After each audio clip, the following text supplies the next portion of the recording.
Então, pelo fato do corpo extenso conter uma quantidade muito grande de átomos e moléculas, é, essa equação aqui atrás, da soma, ela fica um pouco complicada, porque eu tenho que somar a massa de milhões de partículas, né? Depois dividir a massa de milhões de partículas multiplicada por sua posição, somar isso tudo, depois dividir pela soma das massas, que é a massa total do corpo. Isso é um pouco complicado, né? Essa equação pode ser escrita dessa maneira, né? Somatório, 1 sobre a massa total, que é a soma das massas de todas as partículas, somatório desde igual a 1 até n, que é desde a primeira partícula até a última partícula, da massa dessa partícula multiplicado pela sua posição. Isso no eixo x, isso no eixo y e isso no eixo z, quando a gente tem um sistema tridimensional, né? Que é como é o nosso mundo, o eixo x, y e z.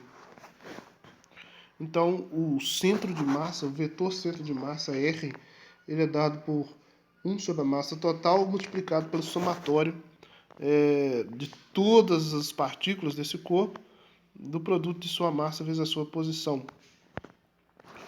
Obviamente, essa soma, como se trata de um número muito grande de partículas, ela se transformará em integral. Então, o centro de massa da posição x, y e z pode ser substituído por 1 sobre a massa total, que é a soma das massas de todas as partículas, a integral de x dm no eixo x, integral de y dm no eixo y, a integral de z dm no eixo z. Então, nós temos um sistema qualquer, né, um corpo extenso qualquer, e a gente pode determinar o centro de massa desse corpo calculando as suas componentes na direção x, y e z, centro de massa. Com isso a gente tem a posição final desse corpo. Ok? No momento, eu preciso que vocês diferenciem o conceito de centro de massa e centro de gravidade. O que é importante aqui é o seguinte: em geral, o centro de gravidade é o ponto onde está considerado a aplicação da força-peso, como já falei, para partículas, pequenos corpos. Esse campo gravitacional coincide com o centro de massa. O centro de massa é o ponto onde está concentrado toda a sua massa. Então, na verdade, é um pouco até estranho essas definições, né? Porque se o centro de gravidade é onde considera-se que está aplicado o peso, e o peso está aplicado, então peso é massa vezes gravidade. Então se considera que o centro de massa também tem que ser esse ponto. Mas na verdade não é. Tem que tomar muito cuidado, porque muitas vezes se o corpo não é um corpo que tem simetria, por exemplo, então o centro de massa e gravidade não coincidem, né, um com o outro. Enquanto esse bastão aí faz esse movimento parabólico quando ele é jogado para cima, o movimento do corpo extenso é um movimento complexo, porque ele rotaciona em torno dele mesmo enquanto ele faz o movimento parabólico. Então é um movimento difícil de ser analisado fisicamente, porém esse bastão tem um centro de massa, né?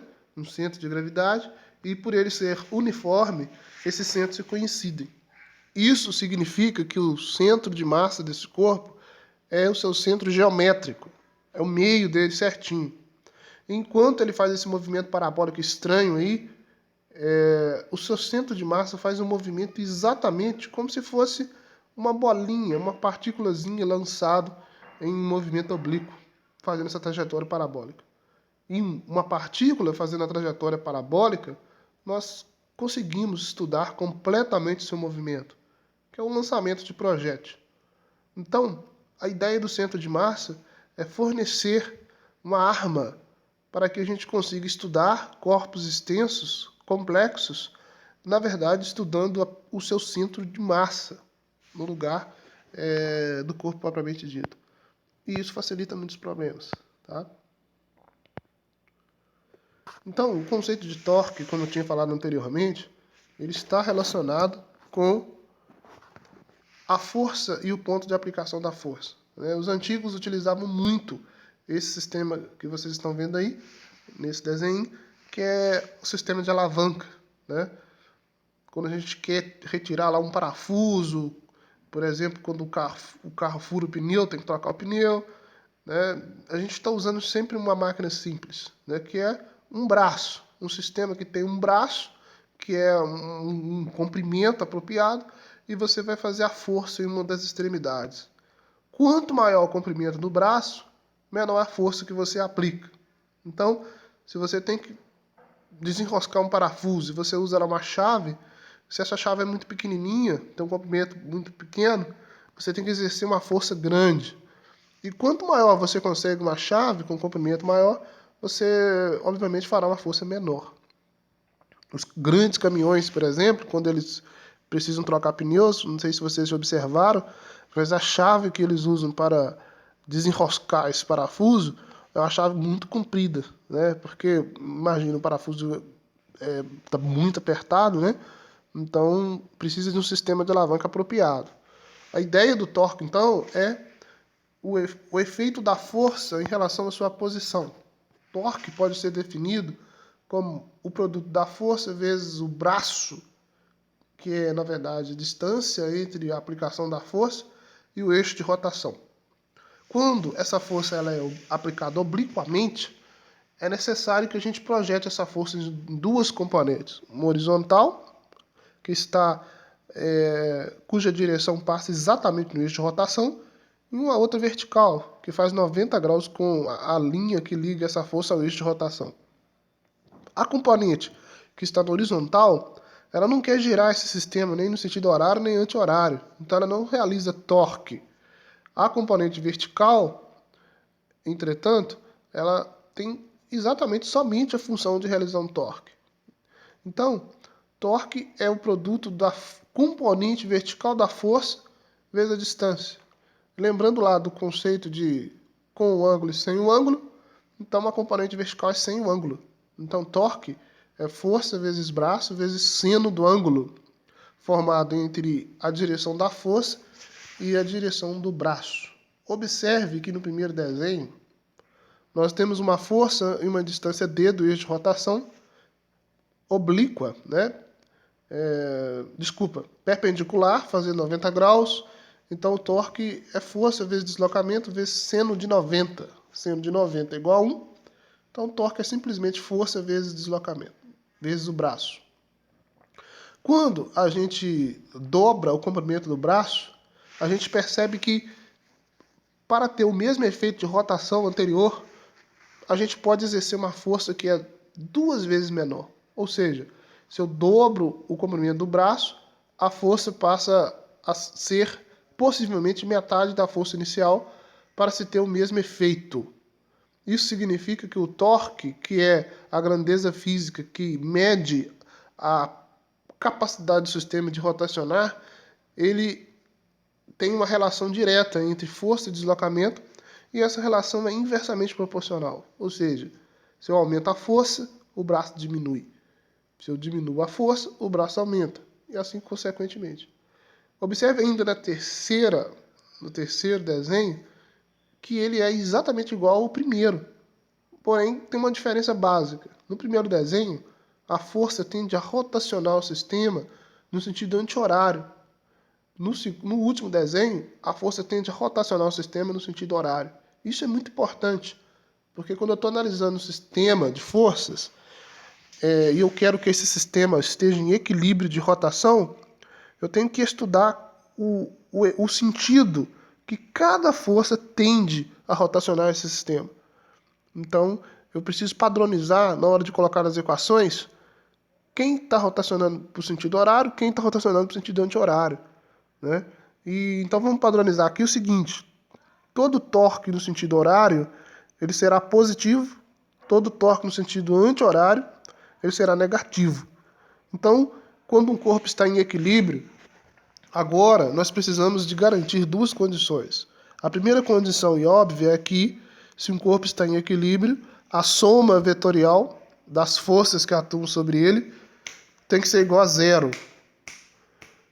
E a segunda condição é que, se um corpo está em equilíbrio, a soma dos torques que atuam sobre esse corpo tem que ser igual a zero. A primeira condição garante que o corpo não esteja em movimento de translação. O que quer dizer isso? que ele não se move nem para a direita, nem para a esquerda, nem para cima, nem para baixo, nem obliquamente. Em outras palavras, ele não vai sair de sua posição em relação ao referencial. A segunda condição, que é essa dos torques, ela garante que, além do corpo estar em repouso de translação, mantido em uma posição, esse corpo não vai entrar em rotação. Porque um corpo pode, por exemplo, estar numa posição fixa, mas rotacionando.